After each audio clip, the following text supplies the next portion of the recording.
नमस्कार, मैं हूं सुमित सौरभ और आप देख रहे हैं एमडीपी न्यूज 24। आपके शहर मधुपुर में खुल गया है Fishland aquarium house, a family of pets lover. तो बिना किसी देर के आज ही अपने घर लेकर आइए एक नए मेहमान को।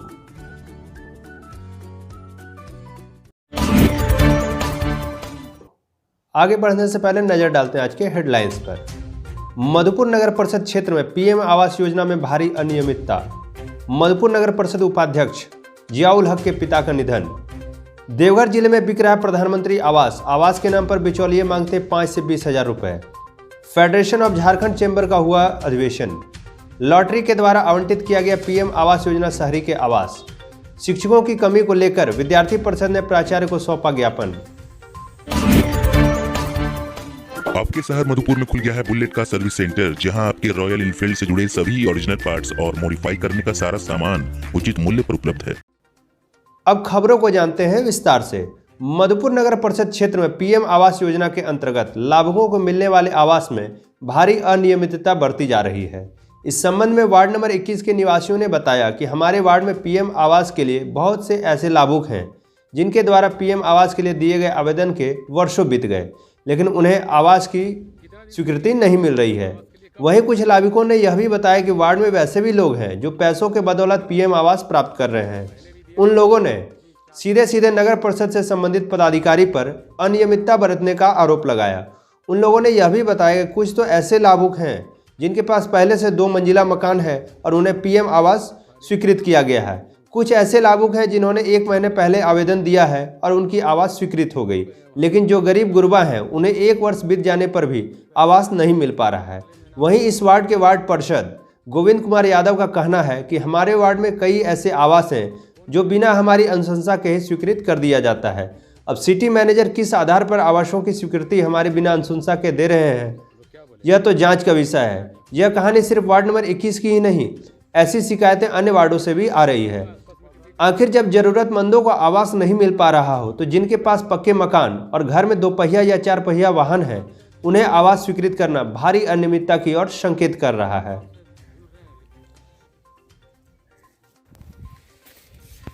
कितना दिन से नहीं मिला आपको पीएम आवास के लिए? कब आवेदन दिए थे आप? सर ये 1 साल पहले दिए थे। इधर आप दिए हैं जी। और पहले भी दिए थे आवेदन क्या? जी 4 साल पहले दिए थे सर, उसमें वो नहीं हुआ तो फिर नया वाइफ के नाम पर किए। इसमें 1 साल से ऊपर हो गया लेकिन अभी तक नहीं हुआ है। क्या नाम है आपका? संजय कुमार मिश्रा, पत्नी का नाम अंजू मिश्रा। और ये वार्ड नंबर कितना है? ये 21 है। 21 है जी। तो वहाँ पर पता किए आप जाके, मतलब कि म्यूनिसिपल में? म्यूनसिपैलिटी जा रहे थे सर, बोल रहे अगले महीना होगा, अगले महीना होगा, अभी नया डीपी में है इत्यादि कह के वो। अच्छा, तो कौन बोले ये सब बात? ये भगत जी बोलते थे और वो टिंकू था, टिंकू भुवनेश्वर। अच्छा, तो लोग क्या बोले कि 1 महीना बाद नया होगा? डीपी में है, बोला अगला महीना होगा। अच्छा, अभी नहीं आया है। और इधर नया में किसी का हुआ? आसपास में किसी का? सर बगल में हमसे जो सक्षम है उसका हो गया है। कितना दिन पहले वो लोग आवेदन किया है? वो लोग 20-25 दिन पहले आवेदन किया और तुरंत उसका हो गया।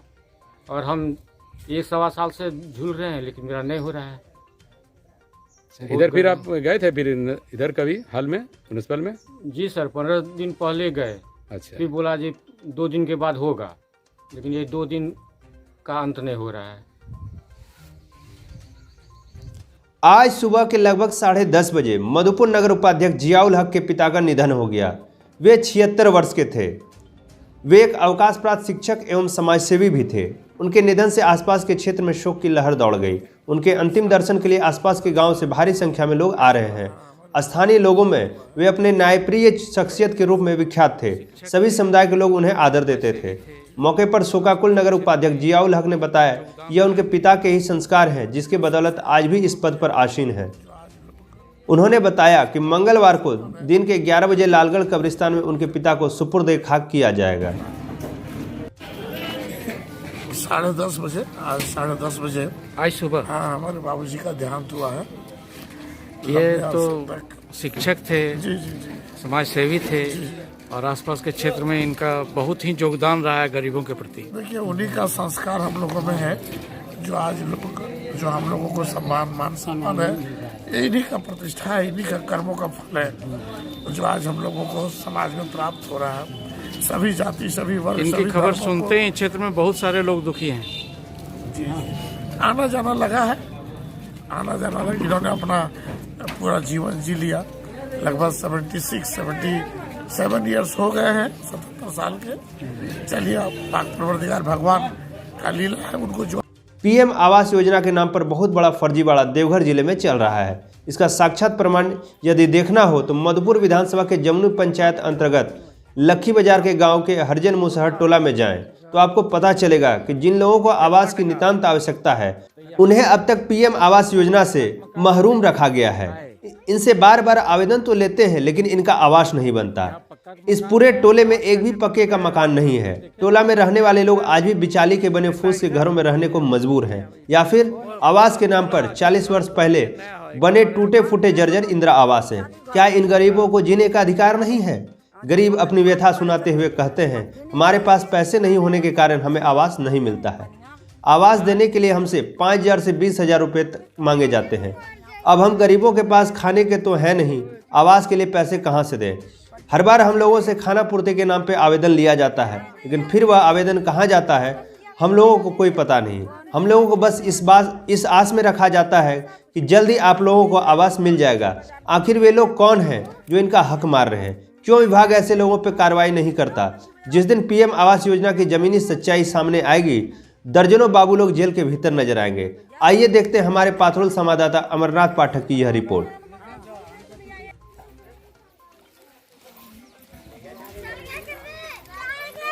तोर नाम की होला?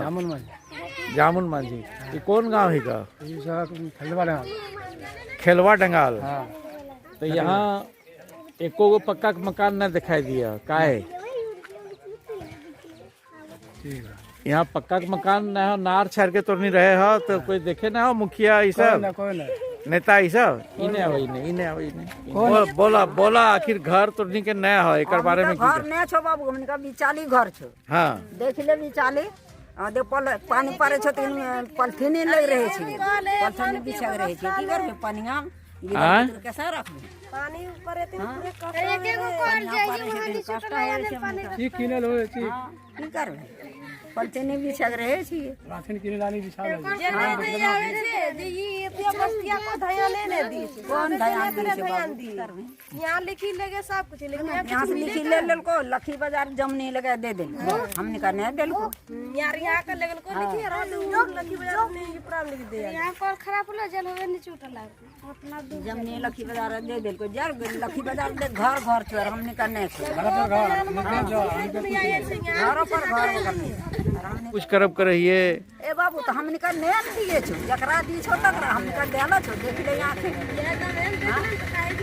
कहां ने काहे सुनी बाबू, आंखें तो ले दे हो गए भीतर ले वो हमारा। की नाम होला? बोला तोर की नाम होला? हां ना कौन है। हाँ तो यहाँ पर कॉलोनी नहीं दिले हो केकरो? आलियो बाबू देले छो तखली गिर गेला जा की गिरबा करे से नाराज हो ओकरा मरबन के हो गेले खत्म। कते दिन पहले दलला? 18 दिन हो। तैयो कते बरस? हमरा वजह से सदिया के यार लगा के 40 बछर हो गेल, 50 साल बरस हो गेल। 50 बरस पहले? 40-50 हां जा हाँ एमएलए में हाँ शहर समय में हमको कॉलोनी मिलल थी। माने कृष्णानंद झा के समय में कॉलोनी मिलल तोरा? जहिया ई डेमा तेमा करवा ले हलो ना? हां डेमास पहले कर लो। हां तखनी कॉलोनी मिलल जे अब गिर गेला सब कॉलोनी।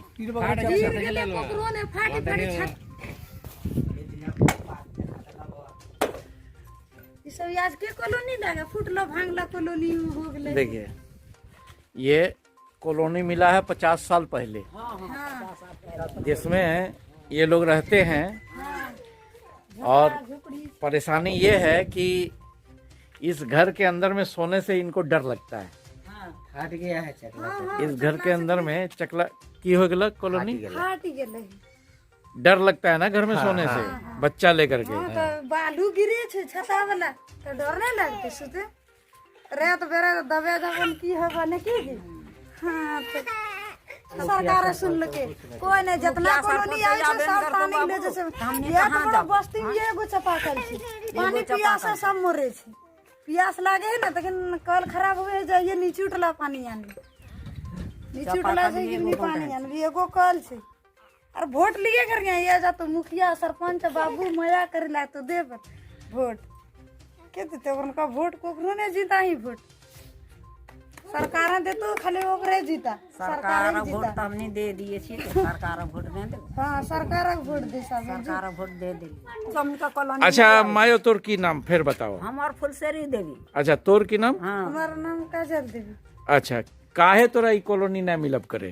कैसे पैसा देवी 20,000 देवी अपना 4-5 हजार तो 5,000 हमने कहाँ पावे बाबू तही का 5,000 कहाँ टका पावे देवे ओकरा तब कॉलोनी आते हमरा ने देते बेटा बनी देते ना हमरा ने देते हम काल ने पशु मर जा। तो कोई अफसर पदाधिकारी सब आवे ना हो तोरनी के गांव देखे खातिर ला? Federation of Jharkhand chamber of industries का संथाल परगना प्रक्षेत्रीय अधिवेशन का उद्घाटन देवघर के सेंट्रल प्लाजा में हुआ। इस अधिवेशन में संथाल परगना के सभी 10 चैम्बर में देवघर, दुमका, गोड्डा, साहिबगंज, जामताड़ा, पाकुड़, मधुपुर और महागामा के प्रतिनिधियों ने भाग लिया। मौके पर मौजूद प्रवीण जैन, रवि केसरी, राहुल मारू, आलोक मल्लिक, संजीव सिंह, डॉक्टर वीरेंद्र सिंह, गोपाल कृष्ण शर्मा सहित सैकड़ों लोग उपस्थित थे।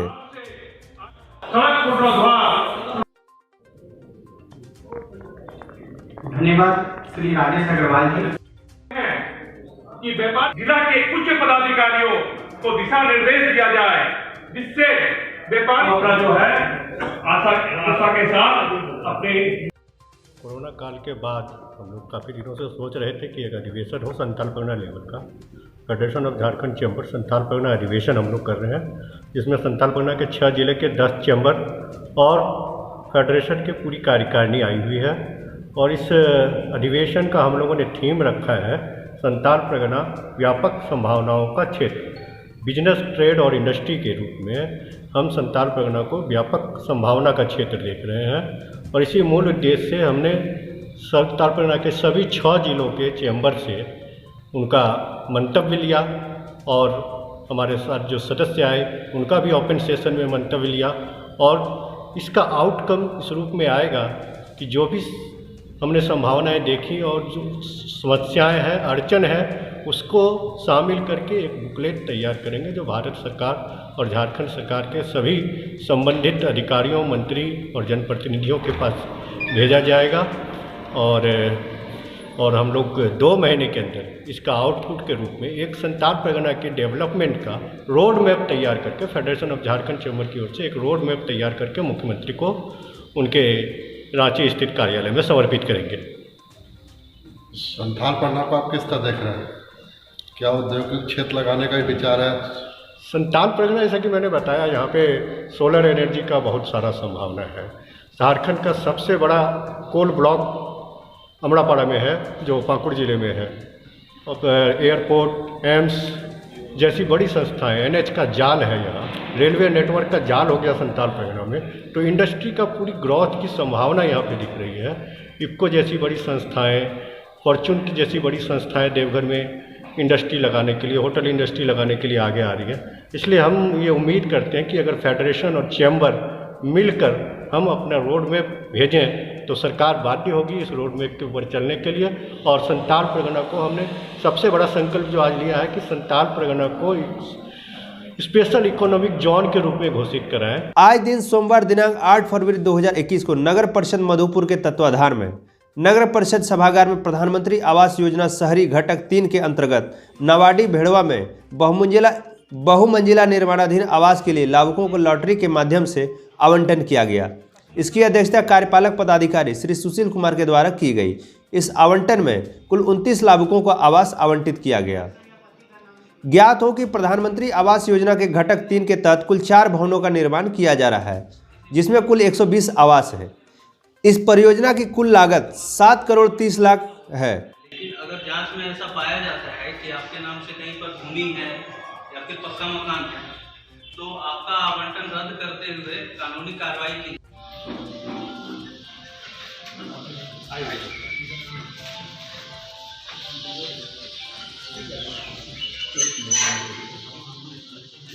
नावाडी में हम लोगों का वर्टिकल 3 का फ्लैट बन रहा है, 4 ब्लॉक।